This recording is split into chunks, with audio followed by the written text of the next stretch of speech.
Well, what an honor to follow Bud Trillin and to hope to not bring you down too much from the heights of poetry to prose. But it's also my pleasure and my honor to introduce Ken Klippenstein, the nation's DC correspondent. And if you're on Twitter, you know you better not cross Ken Klippenstein. I want to say that when I took over as editor of the Nation, one of the things I wanted to do was really ramp up our investigative reporting. And there are two problems with doing that. One is that investigative reporting takes time and money, and the other is that it takes a kind of special focus. And I was so thrilled when Ken applied for the job. I admired his work as an investigative reporter for the Young Turks and a frequent contributor to the Daily Beast. But then he really, he knew exactly what to say when he came into my office at the Nation and talked about his admiration for I.F. Stone, because I.F. Stone was, of course, the nation's first Washington correspondent, and someone whose biography I've written and someone whom I've admired for years. And to have someone of Ken's generation understand the importance of what Stone had done, and indeed understand the opportunity that was open to him. When we first spoke, we talked about being the nation's Washington correspondent is to have a kind of hunting license.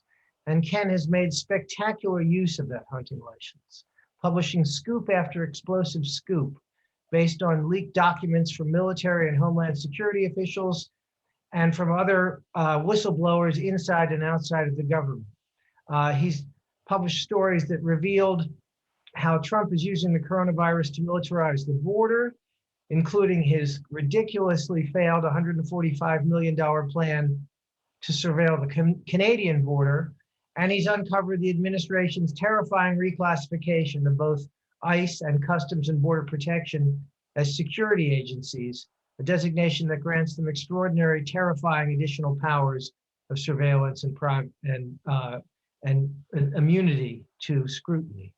More recently, as protests roiled the streets of Portland, Ken was the first to report on the Department of Homeland Security's involvement in intelligence operations and federal agencies' involvement in tapping protesters' phones. Over 100 members of Congress signed on to a letter that cites Ken Klippenstein's reporting, criticizing the federal response in Portland and demanding Attorney General William Barr and acting Department of Homeland Security Secretary Chad Wolf account for the role of federal agents in domestic unrest. So without a whole lot more ado, I'm going to ask Ken to talk about first. He will take your questions and he'll also talk for a bit. But first, I want to remind him of a story that we ran in April, which the headline is Exclusive. The military knew years ago that coronavirus was coming. The Pentagon warned the White House about a shortage of ventilators, face masks, and hospital beds in 2017, but the Trump administration did nothing. So as the human cost of that bungle continues to mount and mount, Ken, would you please tell us how you got that story? Well, the way that I got it was by talking to people inside. And unfortunately, this is a dying art. I'm, grateful that you've given me the time and space to be able to pursue it, but it takes a lot of time to gain the trust of folks in the national security apparatus, within the intelligence community, the Defense Department, and elsewhere. And the picture that you get from these folks is very different from the kind of thing that you might see on cable news or read in the New York Times, because they're actually on the ground doing the work, as opposed to the sort of political appointees that tend to monopolize a lot of coverage. There's so much emphasis on sort of palace intrigue sort of things that you would see in the White House. What is Pence up to? What is Mick Mulvaney up to? These kind of things. And I'm not saying that that's not worthy of coverage, but that misses a big part of the government, a huge part of the government, the majority of the government, which are, career civil servants that don't really have a horse in the race in the sense that political appointees do. And so because of that, they're less ideological. And I think they have their head on straight more. And talking to these folks, many of them are conservatives. People wrongly assume that because, my own politics are the left, I don't hide that my sources are too. And that's just not the case. In many cases, the politics are either from folks that would consider themselves apolitical, maybe conservative. And what they told me is that it's ludicrous that this administration is saying, how are we supposed to see this coming? This was a sort of black swan event in much the same fashion they claim that, every financial crisis we've had for every decade going back however long has been. Unfortunately, there were plenty of warnings that something like this would happen. And it wasn't just coming from the brainy scientists in the national health in the health institutes. It was also coming from our folks in the Pentagon who have to plan and anticipate what sort of threats are going to affect us. So their concerns are perhaps a little different than what Fauci's may be, but they have to worry about what's called readiness. The military has to be ready to go in the case of crisis in the Middle East, crisis in Central America, whatever it may be. And so because of that, they had really detailed planning, anticipating not exactly a coronavirus, but a virus similar to it. And not just that, they had a very sensible blueprint mapping out how you can respond to that rationally. And I would submit, and folks in the Pentagon would too, that if we had used our resources to pursue that blueprint, instead of militarizing the border, as you mentioned, trying to militarize the border in Canada, increasingly militarizing the border in the southern border between U.S. and Mexico, I think that we would have seen a lot fewer deaths and a much. I mean, we've got the resources there to do this.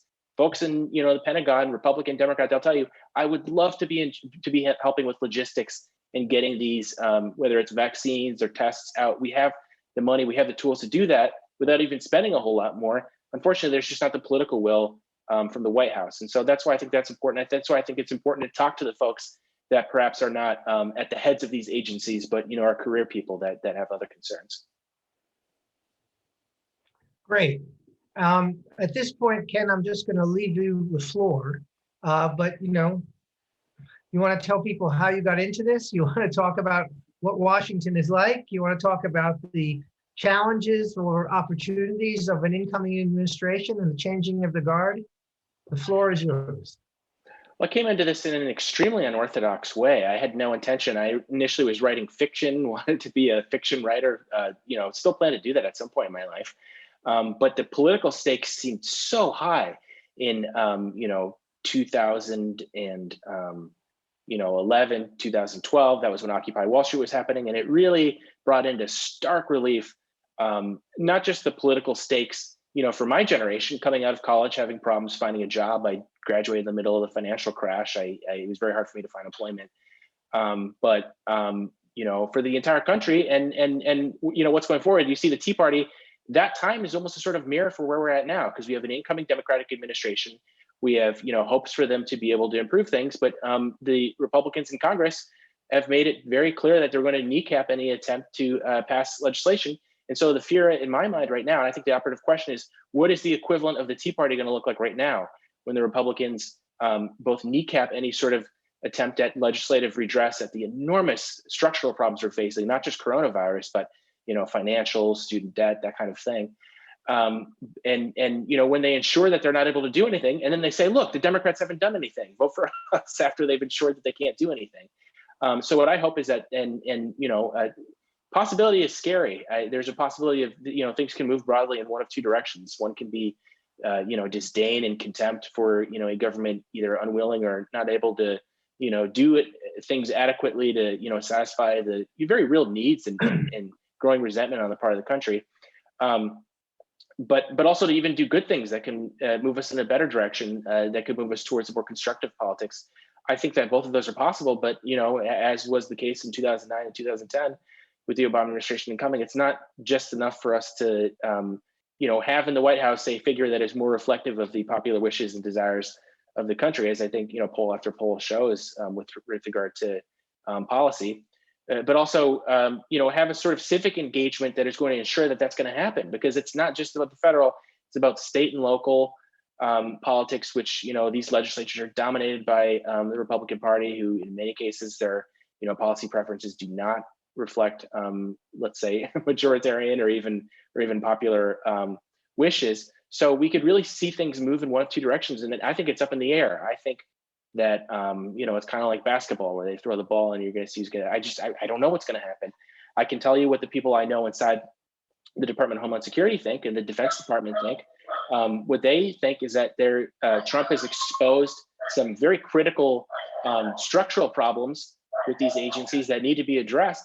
And their hope is that the incoming administration will do so, but there's a tendency when someone gets power that they don't want to give it up. Suddenly, these sorts of privileges, these sorts of powers are okay or good, and we'll deal with them later. So what we're going to see in short order, I'm excited that we're going to have folks from Congress addressing this shortly.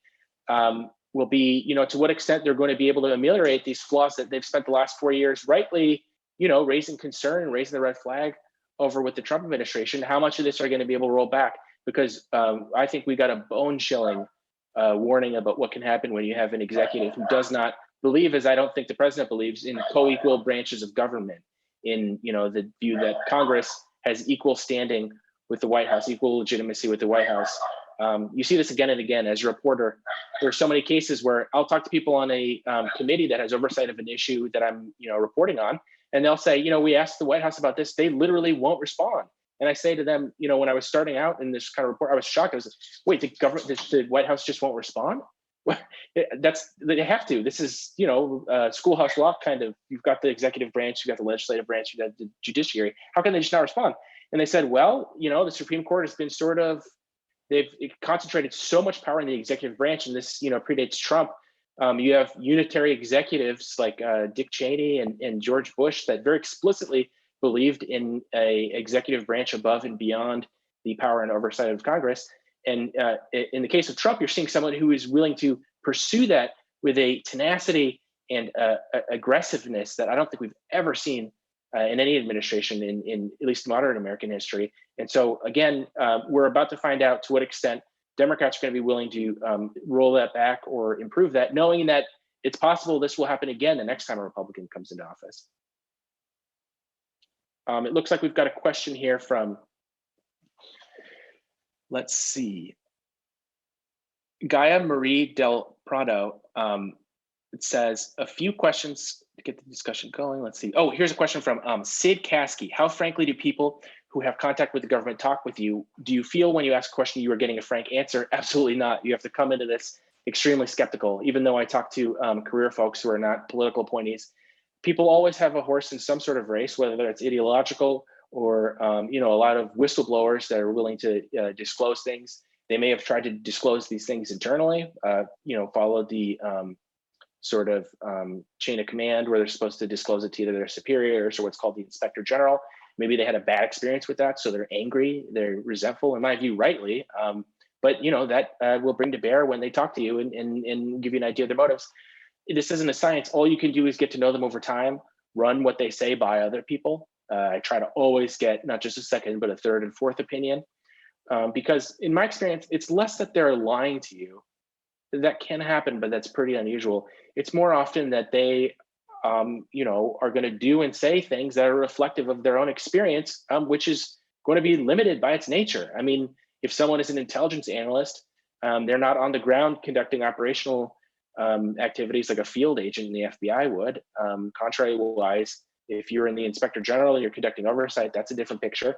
It's more, all of our experiences, we can only see through the porthole into the world that we happen to, have in the room that we occupy, and that's limiting of its nature. So, so I would say I try to talk to as many people as possible to try to counteract any kind of bias that exists in a source. But you're 100% right. That's the whole challenge of the job, because everyone's got an agenda, whether that's partisan or political or not. And the best way that you can counteract that is by first of all talking to people, and second of all, not just talking to a certain type of person. There's a pernicious tendency in the press, I believe, to talk to political appointees, leadership figures, people that tend to sort of cultivate the press. And you've got to be careful with that, because while you think you're cultivating them, they might be cultivating you. I like to find people that don't fit easily into those categories, and that frankly you don't really think of as going to these sort of journalistic functions to hobnob with people. And when you do that and just try to get as diverse of a sample from folks as you can, that's when you're going to get information that's going to be the best approximation of what the reality is. I'm going to go to another question here. Ben Duke asks, do you have a view about just how badly hollowed out the State Department has been under Trump? Yes, I do. And how hard it will be to rebuild it. It's been devastating. There are diplomats that represent decades of experience and familiarity with cultures and countries that you have to, take Afghanistan, for instance. When we invaded, it seemed that there was very little appreciation for the fact that this was not a traditional nation state in the sense that a country like Canada or the United States is. This obviously is a country, but they've got Pashto people, they've got a relationship with Pakistan, they have a relationship with Iran, extraordinarily complex, diverse, tribal in some features, not real enthusiastic about the government, and that caused a whole lot of headache and problems on our part, and also the poor Afghans. They probably suffered a lot because we weren't able to approach things and pursue things rationally. Diplomats are really the force that's going to be able to help us to mediate those sorts of things. And not only has Trump fired a whole bunch of people, I'll give you a story that you guys might find amusing. I was filing some FOIA requests with the State Department, Freedom of Information Act requests. I started getting back like really useful stuff that didn't reflect well in the administration. And anyone who submits these FOIA or open records requests starts to find out that at the federal level, these guys are pretty smart. They know what's out of bread is buttered. So they know not to release stuff that's going to be too embarrassing about the White House, who they largely perceive as their boss. I started getting really good stuff back, and I was wondering, why is this? I started talking to a State Department official I've been friends with, and she said to me that part of Trump's attempt to hollow out the State Department, some of this deep state paranoia stuff, thinking that they're Obama loyalists, as far as I can tell, anyone who tried to be fact-based was regarded as, and wasn't just a sort of cheerleader for Trump, was regarded as potentially an Obama holdover or something. Since there are laws governing how you can get rid of it, you can't just fire a career person for no reason. There has to be cause. There was a tendency to move them into different agencies, and one agency within state that they were moving all these diplomats was the FOIA office, the Freedom of Information Office, the Records Office that discloses these things. So what do you think happens when you take a bunch of extremely smart, experienced career people who gave up a lot? These people can make a lot more in the private sector than they can in government, and are put out to pasture in the Records Department just because the president doesn't like the way you do your job, for unfair reasons, I would submit. What do you think happens? Well, they're going to start releasing stuff, and they might not be as scared of the White House as some of their other functionaries may be.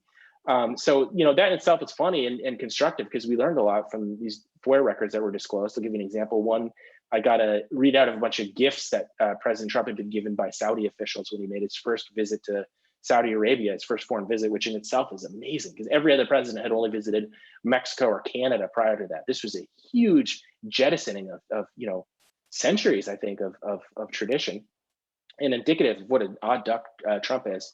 But in any case, yeah, we lose this experience. Even if we hire them back, these folks that have retired and gone on to other things, they have decades of experience in extraordinarily complex countries. And it's really going to hurt us for decades to come. And I think should impute in us some humility in the kinds of foreign ventures that we're going to pursue, knowing that we don't have those same resources that we once did. So going to another question here.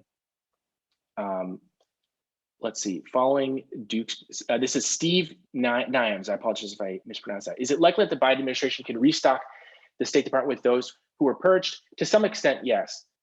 Because again, many of them that go there, they're not doing this for money. They can make 4 times as much money being in the private sector, or working for a corporation or a lobbyist or something of that sort. So I would imagine that some number of those folks would be happy to come back.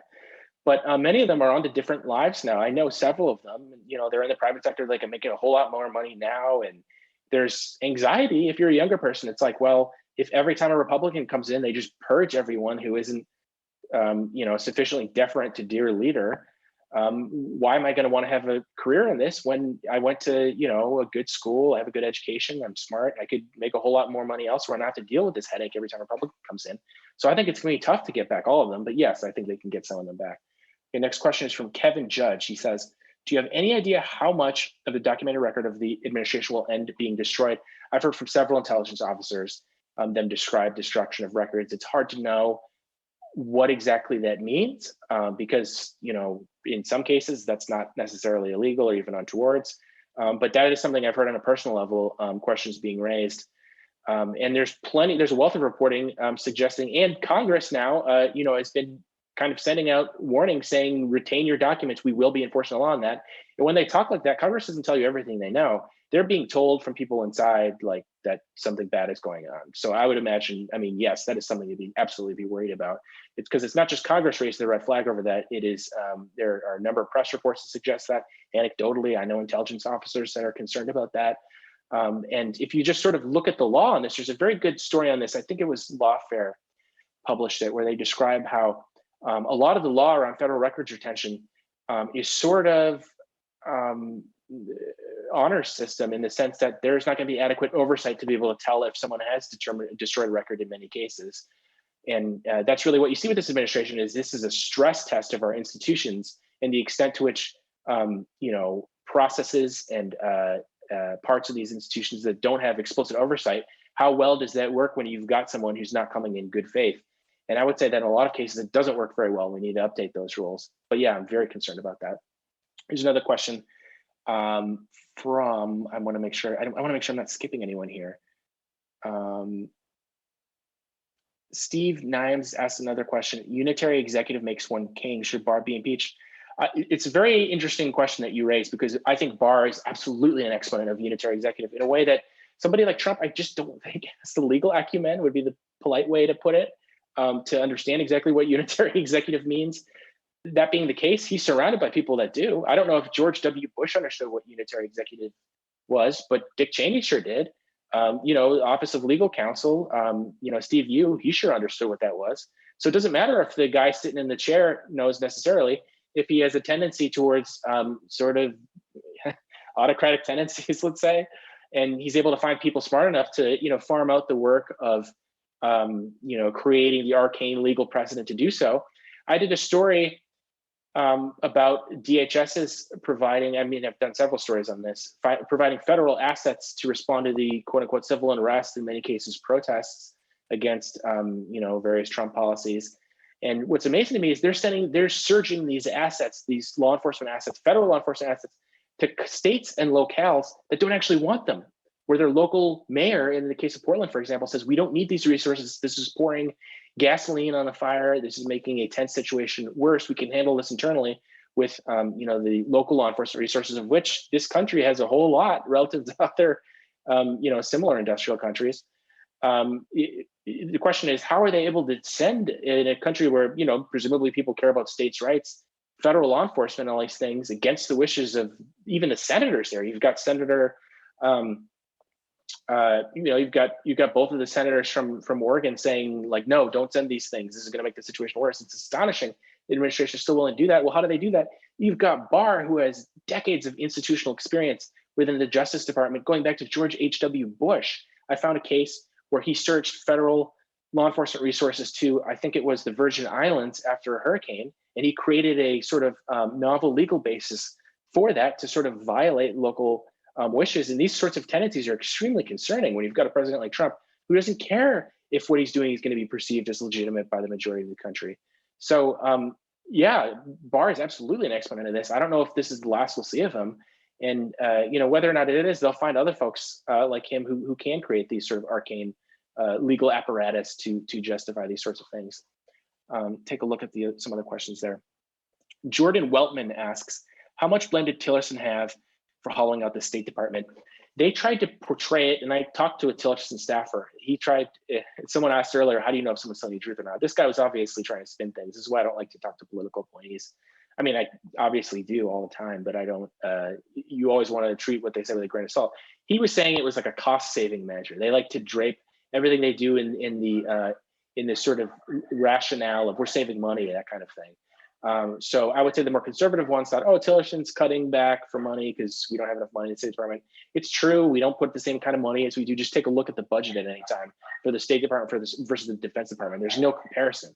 We prefer to wield a stick more than we want to talk about things with people. That's just sadly the state of affairs. But I would say, other than the conservatives, I don't mean necessarily, these are largely career folk.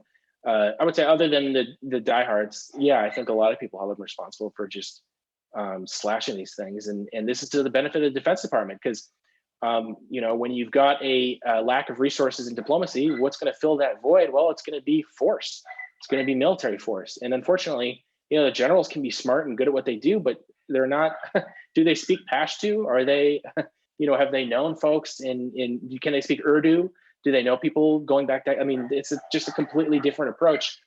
It's not even something that necessarily has to be either or. These things should work in tandem at best, where the diplomats inform Defense Department policy and vice versa, but that's not the situation we have, unfortunately. So yeah, I think most people in state would rightly hold Tillerson accountable responsible for a lot of what happened. Let's see here. Ben Duke asks, do you think that people within the federal government feel that current whistleblower protections are adequate? And if not, what needs to be changed? One thing that needs to be changed that's being worked on actually is that people are always surprised by how few protections whistleblowers actually have in the real world. So they can't actually go directly to Congress to allege wrongdoing. That's often when I have sources inside, they're like, oh, what if I just go to Congress? I have to remind them, that's not actually something that's a protected disclosure. They actually have to disclose it to their own department and their own superiors first. And you can guess what happens when that happens. I mean, how much, let's just be real. Does any institution want someone around who's going to be raising questions about the people inside those institutions? Probably not. I mean, I'm not saying that it's unheard of that they'll tolerate it, but the sorts of problems they want to hear raised are going to be, some guy is charging money to his government card that's personal. Little stuff like that the wrongdoing is sort of limited to that individual and not going to reflect poorly on the institution as a whole. When you get around to something like Snowden, where he's talking about a massive surveillance apparatus on which every intelligence community component depends for insight and power and information. Are you kidding me? Nobody's going to want to hear that if you tell someone inside. At most, maybe someone in Congress want to hear, probably they don't want to hear either. So the system is kind of a joke because you've got to go through your own agency first and then to Congress. And the reality is that there's a lot of capture going on. It's the fox guarding the hen house. A lot of these Congress people on these intelligence committees, they're getting money from these same private security contractors or defense contractors and things that they're supposed to exercise oversight of.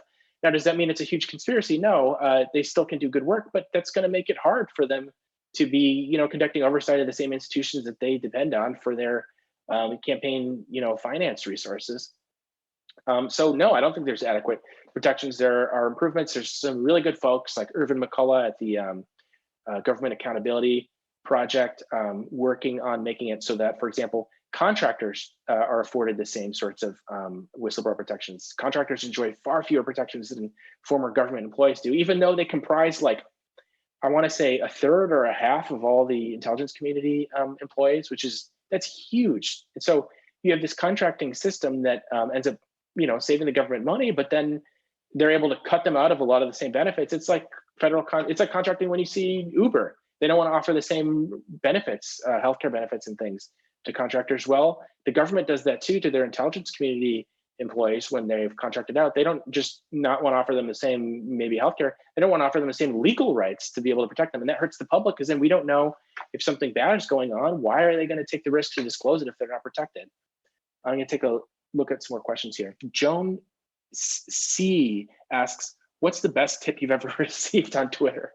I get nervous when I get tips on Twitter because those can be subpoenaed. I always encourage people to contact me through Signal because I'm not saying Signal can't be subpoenaed, but they've constructed their operation in such a way that the messages are encrypted, not just to, if law enforcement's watching, but even Twitter, even Signal user, even the Signal owners can't see it. They would just see encrypted traffic going between two cell phones. So when I get a tip on Twitter, I'm always a little nervous, especially if they're government or if it's any sort of thing that can get subpoenaed. That being said, people still contact me on there all the time. I don't even know what it would be. There's so many, and a lot of tips are sort of the beginning of a process. They're like, talk to this guy, he might know something. And people are often kind of vague about it, and so I'll reach out to someone else, that'll lead to something else. So that's really hard to say, but Twitter has been no enemy to me, I'll say that. It's been very helpful in finding stories. This is from Layla Walsh asks, do you think Reality Winner will get out of prison under compassionate release, or would Biden give her pardon? I don't think so. The thing is, as was the case with Obama when he came in, and there was a lot of hope that he would draw down the Afghanistan war or end it. I mean, I suppose you could say he did draw it down ultimately, decrease it, but he didn't end it. And when he first came in, he actually, conducted a search there. The reason is because the four-star generals sit you down, give you a very scary talk about, what the bad guys are going to do to us unless you listen to folks like us with the 4 stars on our suits. And for whatever reason, Obama listened to them, and I imagine the same thing is going to happen with Biden. I'm not saying he's like a horrible person or anything, but there's a tendency once you inherit the powers of the federal government that you don't want to give them up, even if they're involved in conflicts that you don't see as winning. And the sad truth is, whoever ends that war, the headlines are going to be splashed across the paper saying, Biden concedes defeat in Afghanistan, or Trump concedes defeat in Afghanistan. That makes it really difficult for a president to want to spend the political capital that you would need to draw down these kind of things. So unfortunately, I think in the case of Winner, when you've got someone that discloses classified information to journalists or the press, that's something the intelligence community hates. They regard themselves as a brotherhood and keepers of secrets. Many of them don't think that it's almost like a cult. There was a book written on this called The Cult of Intelligence, and the idea of it being that there's this cultural tendency to think if it's marked secret, that's for us to know and not the public. And they think they're helping you, but as we see in some cases, there are things that the public should know and can know in a way that's safe and is not going to get our spies in trouble or going to get anybody hurt. But that's not what the folks in the intelligence community or that lead the intelligence community think. And those are going to be the people that Biden's going to be talking to. He's not going to be talking to the lowly career people, not necessarily lowly. You can be very experienced and senior and have a lot of access. But unfortunately, these are not the folks that he's going to be talking to. So I would guess that he's not going to do anything on that front, at least until he leaves office. And at that point, I think her sentence will have been completed. Let's see here. Norma Baum asks, can you talk about the violence against journalists and the threat to the integrity of investigative journalism excellence? Yeah, sure. So while that's certainly increased and the rhetoric from the president has not helped, and I think that's fueled a lot of this resentment folks feel towards the media, the lying fake news media, to quote the president, that certainly hasn't helped. I don't worry about it very much. Yes, the threat is there, but I look to, I have friends in other countries where it's a lot worse. I have a friend in Saudi Arabia who was speaking out against government. You can get your head cut off for that. And that really, for me, has been a source of hope and encouragement, is realizing, wow, if people under these conditions can report conditions for which they're, persecuted and killed in some cases, how do I look myself in the mirror if I, I'm afraid of something comparatively less bad? I'm not saying there's no threat. As we've seen, there's been an increase in terrorism. The FBI, Trump's own FBI director has actually pointed to far-right groups being the predominant concern here, which is amazing. It's Trump's handpicked replacement for James Comey, whom he fired for, not thinking he's being loyal enough. His own guy is saying, no, Antifa is not primarily the threat here. It's far-right groups. That's incredible. So yes, the threat is real. It's there. But I can't look myself in the mirror if I'm going to be worried about that, given what other people put up with. But yeah, it's there and it's real and something to be concerned about. Jane Zimmerman asks, you mentioned the cost-cutting efficiency guys / fetish, that's a good word for it, in the State Department context. Now we have the postal system situation. To what extent have you developed sources there? I've had some folks reach out to me from there. It's hard to know exactly what's going on. The thing is that this efficiency and cost-cutting fetish, you'll notice it's only applied to certain things that tend to be, I would say that it tends to be applied to agencies that are more democratic in character. What kinds of people depend on the post office? Overwhelmingly poor folks. In the case of elections, they play a critical role in elections. They're not, rich people are not relying on the post office to get their things. They're going to rely on, FedEx and things like that. So there's a sort of hypocritical, when the Republicans say work for small government, it's like, hold on a second there. You increase the Pentagon budget beyond its historic levels. You continue to increase it. It doesn't seem very small government or cost efficient to me. It seems cost efficient in matters that might actually help ordinary people, whether that's education or the post office or even in the case of the State Department, diplomacy, stuff that's favorable. When you look at those things, yeah, they're all about cutting them and defunding them. But when you look at the Department of Homeland Security, the Defense Department, their budgets are bloated beyond all measure. And to such an extent that folks inside these agencies will tell you that too. This is not just protesters or activists saying these things, although they do. You can get the guys inside to say, yeah, we have way too much money. It's crazy what we're doing with all this. So, look at the VA budget. How much of the money is going to them versus the Pentagon for a new missile system? There's no comparison. So yeah, it's very misleading. Lindsay Dearborn asks, what can people inside do to preserve government documents during the transition? This is an interesting question. An intelligence officer was recently describing to me how one of his coworkers is just very carefully taking notes on everything he's doing. and not necessarily for preservation beyond the destruction, but in case he's ever subpoenaed by Congress because he's so concerned that Homeland Security is going to have to face a reckoning when Biden comes into office. He's been taking copious notes on everything he's doing so that he can point to here is my superior who told me to do this. Here was the legal justification for this, and that to me was sort of chilling because it's like, oh my gosh, he's so worried that he's not doing this to benefit the public necessarily. He's doing it because he's worried that if there are legal questions, he won't be able to say, here was my boss who said to do this. And in the intelligence world, it's sort of a chain of command kind of thing, like in the military. If you can't really disobey orders, or very hard to. So there are people taking copious notes, and I would say by and large, the career folks, they're honest people that don't want to. You might disagree with them politically or whatever, but they're not, Donald Trump wanting to just pursue his own interests. I mean, again, people don't go into government to make money by and large. You can make a lot more elsewhere. So I would guess there are other people taking notes too. But, if a political appointee or some leadership figure says to shred him, I mean, a lot of people are in a tough position because you say no and pretty dread consequences are gonna visit you. Let's see here. Lindsay Dearborn also asks, what can people, I'm sorry, that was the same question as before. I apologize. And Dearborn also asks, if you don't get to this question, can I follow? Yeah, feel free to send me an email. Ann Martin asks, can you comment on the Supreme Court and what the judicial system is going to do to a Biden administration? It's frightening because we've got a situation where it's 6-3, and maybe we had a swing vote in one of the justices, but clearly not in many cases. And now it won't matter because they've got enough of a majority that they don't need 5-4. They're gonna have plenty of 6-3. They can have 6-3 decisions now as well. So they can play the role that the Supreme Court, I think, historically has played. And I hope that liberals are able to perceive this now, because they have a sort of this kind of halo above them after decisions like the gay marriage ruling, which obviously I support and I was excited for.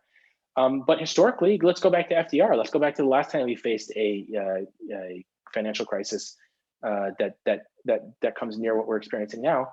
The role they played was to stop and block the New Deal measures. They historically have played a role of stonewalling progress generally, not in all cases. There's Brown v. Board, there's other examples, but the extent to which they do those popular things, I've always thought, is to try to burnish their legitimacy against the populace that's rightly frustrated with their attempts to try to block progress and other measures, particularly economic ones. So I assume they'll continue to play that role. If Biden does what Trump did, wants to give people checks to try to stimulate the economy, if he wants to wipe out student debt, if he wants to try to pass, healthcare reform, SCOTUS, through its judicial review, which I should say was not enshrined in the Constitution, they made it up under a case called Marbury v. Madison. I was very interested in this stuff for a number of years, so I read about it, and it was incredible. They just anointed themselves. I'm not saying there shouldn't be a judicial branch. Of course, there should be a judicial branch, and I think there's a case to be made for that. They should review things and make sure that they comport with the Constitution. But if you look at the role they've played, I don't think we have Guantanamo, where people have been held without charges for over a decade. And you're going to tell me the Supreme Court is there to uphold the constitutionality of the law? Give me a break. So, I think they'll play the role they've always had, but it's going to be even more dangerous now because they may end up working with the Republican Senate and just end up blocking any sort of significant help that Biden may try to do. And I imagine that's going to hurt the Democrats in elections. So let's see here. One last question I'll take two more questions here real quick. From John Stewart, what advice do you give for younger journalists trying to develop government sources? Oh gosh, I mean, that's so specific to the different agencies. I would just say, call as many people as you can, message as many people as you can. I don't have any one approach. There's no secret sauce, or if there is, I don't know of it. I message people on LinkedIn. I message people on Twitter. I'll send people signal messages. Just talk to as many folks as you can. Don't be shy. It's a very social job if it's done right, in my opinion. Here's another question from Jordan Weltman. Do we need to be worried about Trump appointees burrowing into the incoming administration? 100%. Absolutely. They're trying very hard to do that. And it's ironic because Trump was so scared of this Obama deep state that's going to undermine him. Turns out that was projection because his administration is doing exactly the same thing. 100%. We need to do that. And it's Biden. It's incumbent on Biden and the public to pressure him to root out these folks and make sure that that's not something that happens. Burrowing is when you have a political appointee that then tries to shift to become a career person while still enacting the sort of political mandate that he was given. Looks like we've got just a couple more minutes here. So I'm going to take one or two more questions, and then I'll hand it over to the next speaker. Let's see here. What is your biggest Twitter beef, and why did you pick it? I like to think that I act in self-defense. I hope that I'm not picking Twitter beefs, but probably the most infamous one was Elon Musk. I'm trying to even remember how that began. Oh, there was a picture of him with Ghislaine Maxwell, who was allegedly Jeffrey Epstein's mistress, who worked with him on all these terrible things, allegedly.